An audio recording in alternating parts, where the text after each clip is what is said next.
J'ai toujours dit la même chose concernant la solitude, mais en tout cas, la solitude, au début, elle est toujours subie.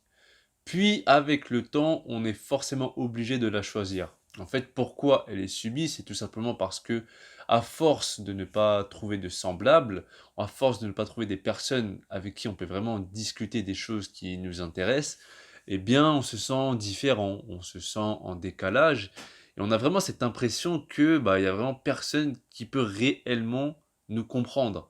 Et forcément, vu qu'on va multiplier ce genre de rencontres, ce genre d'événements, de situations, à force, on va choisir et on va aimer cette solitude et donc passer du temps avec nous-mêmes. Et justement, si je fais le rapprochement entre la dimension spirituelle de la solitude, c'est parce qu'aujourd'hui j'en ai pris conscience. Et pour beaucoup, en fait, ils ne sont pas forcément conscients de la dimension spirituelle de la solitude. C'est vrai que, en fait, depuis tout petit, moi, je suis assez solitaire, mais j'étais pas vraiment conscient de ça et je pouvais pas mettre des mots dessus puisque voilà, j'avais pas le même développement qu'aujourd'hui.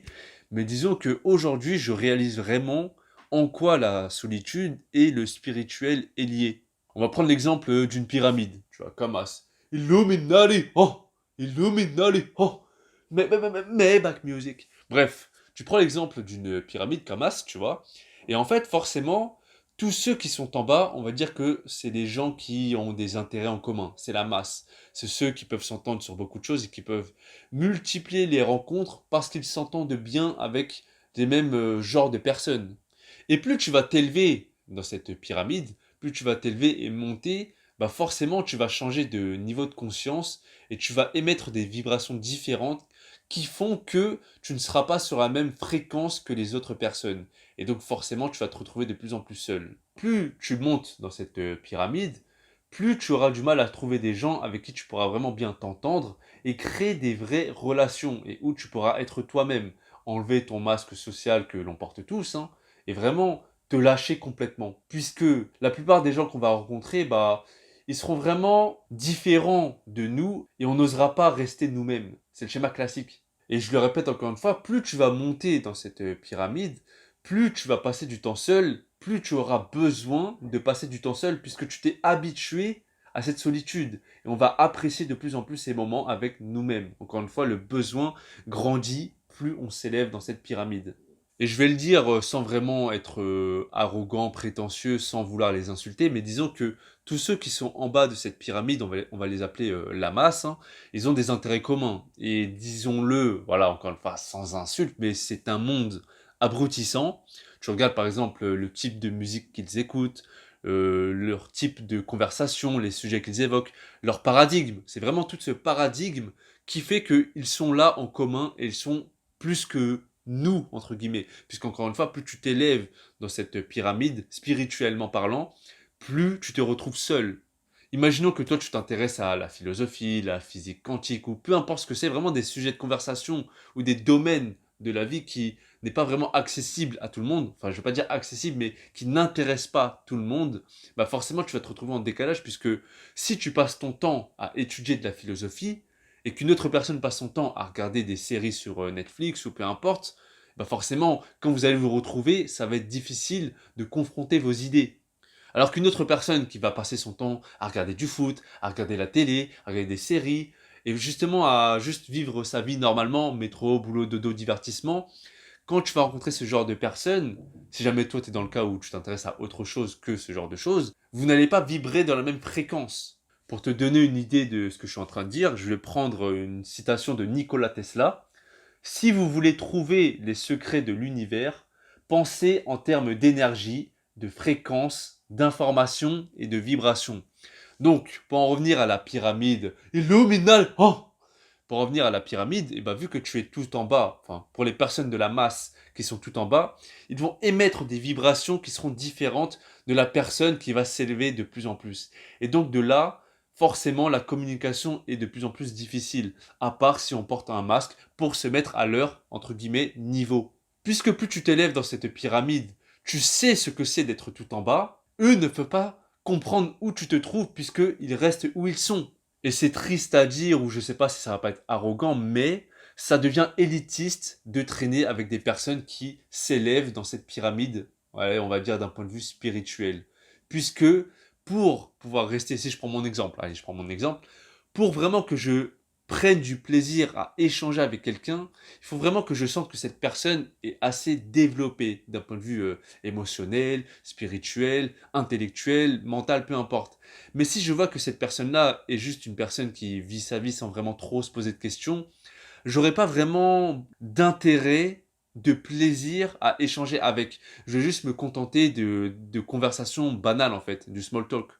Et c'est pour ça que je fais encore une fois le lien entre le spirituel et la solitude, c'est que si on en vient à la vibration, c'est que j'émets, en tant qu'être qui me développe à ma manière, j'émets des vibrations différentes qu'une autre personne ne peut pas comprendre. Et cette même personne va émettre des vibrations différentes qui font que quand on va se voir, échanger, on ne sera pas sur la même fréquence. Si tu prends l'exemple de la radio, pour capter la radio et que ce soit à la bonne fréquence, tu vas tourner le truc. On va dire que la radio, tu dois la mettre à 97,8. Tu es là, tu es en train de chercher la fréquence et tout ça. Mais pour que tu puisses vraiment bien capter, il faut que tu captes bien la fréquence. Du coup, tu vas chercher la vibration. Et là, c'est la même chose avec les êtres humains. Quand je parle de cette façon-là, peut-être que ça te parle directement. Donc, j'émets une vibration qui te parle et nous sommes dans la même fréquence. Et c'est pour ça qu'on peut s'entendre. Alors que si je dis ce genre de choses à une personne qui n'a aucune idée de quoi je parle, en termes, allez, disons-le, philosophiques, spirituels, émotionnels, et que cette personne-là n'a aucune connaissance, notion de ce que je suis en train de dire, elle va me dire, ah, mais lui il dit de la merde, etc. Et donc forcément, là, ce sera difficile d'échanger, de communiquer. Ça ne veut pas dire qu'il n'y a pas de respect, tu vois, parce que voilà, on peut parler avec tout le monde et tout ça, mais pour vraiment qu'il y ait des atomes crochus et qu'on soit sur la même longueur d'onde, là, tu vois vraiment le champ lexical que j'ai utilisé, faut vraiment comprendre tout ça d'un point de vue spirituel. Donc moi quand je parle de spiritualité, c'est vraiment le domaine qui est invisible à l'œil nu, qui est vraiment immatériel et ce sont vraiment des choses qu'on ressent à l'intérieur. Donc c'est pour ça que je dis qu'on peut être conscient de tout ça, comme je suis en train de le dire, etc., avec des mots, ou inconscient.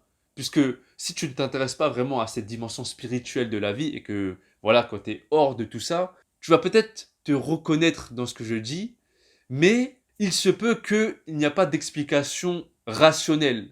Je sais pas si tu vois ce que je veux dire en fait.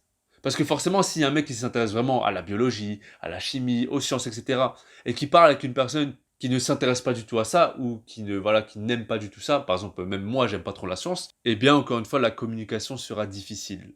Et donc voilà, j'ai plusieurs vidéos à faire sur le thème de la solitude, encore une fois. J'ai vraiment l'impression que la solitude, c'est le thème central de ma vie. Je vais pas dire principal, mais disons que la solitude, il y a un rôle central dans comment je vois la vie, dans ma vision des choses.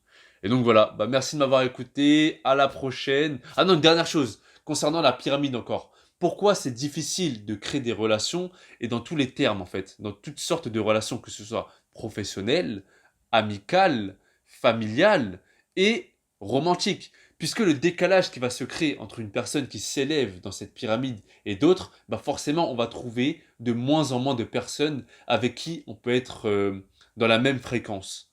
Donc voilà pourquoi il est compliqué de trouver des personnes avec qui on peut s'entendre et on va commencer à s'isoler. Donc l'isolement va mener à un décalage avec les personnes, et ce même décalage avec les personnes va mener à un isolement. Encore une fois, c'est vraiment le cercle qui se répète infiniment. Et donc voilà, là j'ai vraiment terminé. Bah, merci de m'avoir écouté, à la prochaine, paix, rire, amour. Ah ouais, j'ai oublié de dire, je vais revenir sur le point où je dis que ça peut être élitiste de pouvoir créer des relations avec les gens, dans le sens où ça sous-entend peut-être que je vais traîner qu'avec des gens de mon niveau. Alors que c'est pas du tout le cas, tu vois. Je traîne avec mes potes que je considère comme des frères, c'est la famille. Ils n'ont pas forcément connu le même développement que moi, le même cheminement, etc. Mais c'est pas grave. Imaginons que tu es dans la pyramide, oh, et qu'il y a des gens qui se retrouvent juste là, ça veut pas dire que parce qu'ils sont juste là et que toi, imaginons, tu es juste ici, que ça va vous empêcher de traîner ensemble, de passer des bons moments, de rigoler et de kiffer ensemble, tu vois. Donc c'est juste sur ça que je voulais revenir, parce que bah c'est pas parce que tu t'élèves que tu vas regarder tout le monde de haut en te sentant supérieur, etc. Parce que bah moi je considère que je suis pas supérieur aux gens, tu vois. Je suis juste dans mon délire, mais je peux me mélanger avec tout le monde. Bon, après, c'est sûr que si c'est avec des gens que je connais pas vraiment bien et qu'ils restent là dans leur conversation, dans leur vibration, c'est sûr que voilà, j'aurai pas autant de plaisir, mais ça va pas m'empêcher de rigoler un peu avec eux, ou voilà quoi. Mais si jamais je veux vraiment avoir des discussions qui me stimulent et tout ça, j'aurai besoin de personnes en face de moi qui se seront élevées un minimum. Pas forcément à mon niveau, ou voilà, un minimum. T'as compris ce que je veux dire. Maintenant, c'est dans différents aspects de la vie, puisque on peut apprendre de tout le monde. C'est pas parce que toi, imaginons, t'es là, ou peu importe, tu vas parler avec une personne qui est tout en bas plutôt, que tu n'auras rien à apprendre d'elle. Puisqu'on peut encore une fois apprendre de tout le monde, on s'entraide entre nous, c'est comme ça qu'on avance et qu'on grandit. Donc voilà, à la prochaine.